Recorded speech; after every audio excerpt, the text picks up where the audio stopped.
Welcome everyone to the Card Chronicles with Sean. I'm Sean. This is my home. This is my second video. I just want to say thank you to those that took the time to watch my first video.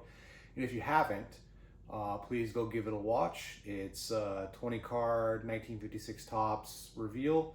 And I also just want to thank everybody who reached out and gave me feedback on my first video, and definitely took that feedback and we've stepped it up a little bit to where you guys actually got something pleasant to look at in the background while we talk sports cards.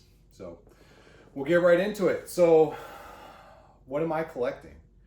I got some new ads, specifically one of my favorite cards I've been chasing for a long time is the 1956 Topps Mickey Mantle. This card got a 1.5, and if you look at it, the corners are sharp. This card is just about flawless, except somebody wrote the number 7 on it.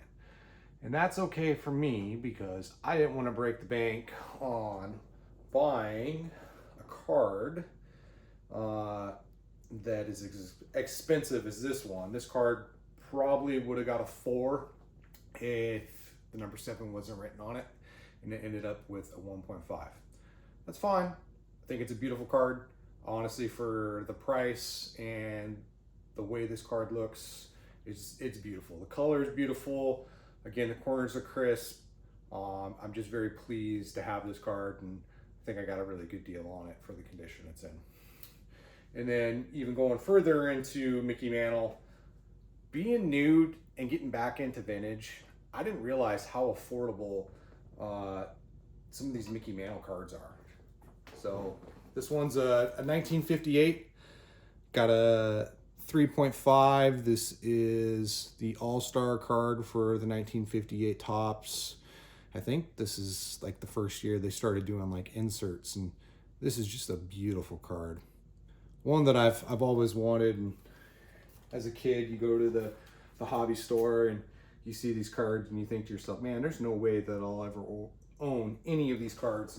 And here I am today. I own 2 iconic cards that I've wanted for a long time. And then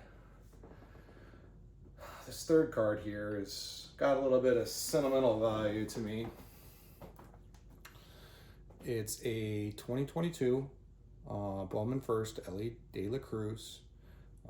It's the first auto, and this came out of the first Bowman hobby box that I had ever opened, and took my kid to the hobby store. He's 2.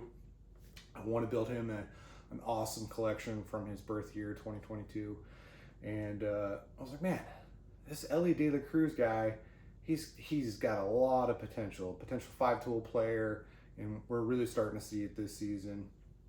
So we go to the hobby store. Sure enough, first box, that's what we pull. I did buy a second box. We weren't that lucky. So very blessed to have that one. That's definitely a card that I think I'll probably have forever and give to my son when he's ready to take these on. And then this fourth card that we got here is the 2022 Julio Rodriguez Topps Chrome Sapphire short print. These are on sale online right now, and that is the second card that we pulled out of the box.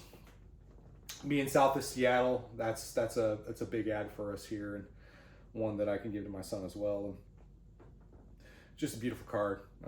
The sapphire, you shine that in the light and you get that sapphire, that reflection coming off the card. It's just kind of mesmerizes you, right? You're like, man, hopefully I can get more of those. And I actually bought a couple more boxes online, and we'll get those coming, and we'll talk more about those when we get there. And yeah, so all 4 of these are really new additions that we've had. You might be asking yourself, well, that's quite a range of cards that you've got there. And for me, I've been working on the 56 Topps set now for a while. We're about 14 cards away from completing the set.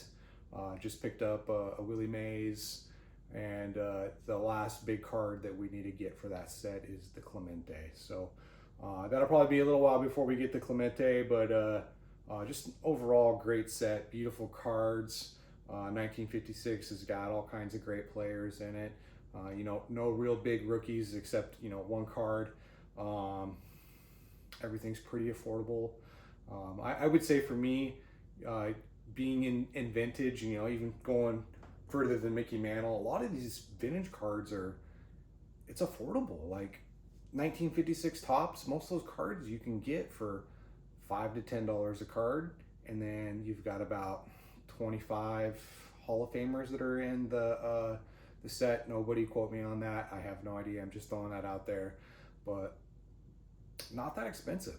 And you know, for me, being new to vintage specifically, makes me excited. Makes me want to actually go out and try to find more, and maybe even look at building another set once we're done with 1956. So, what's next for me?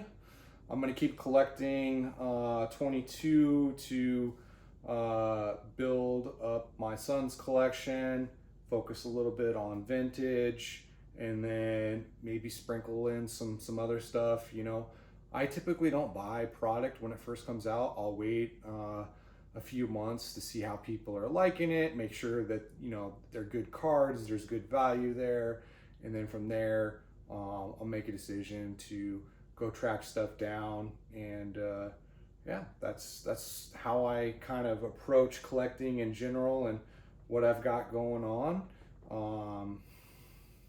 I hope that you've liked what you've seen here. I'll be making more content here in the future. Please subscribe. Take care.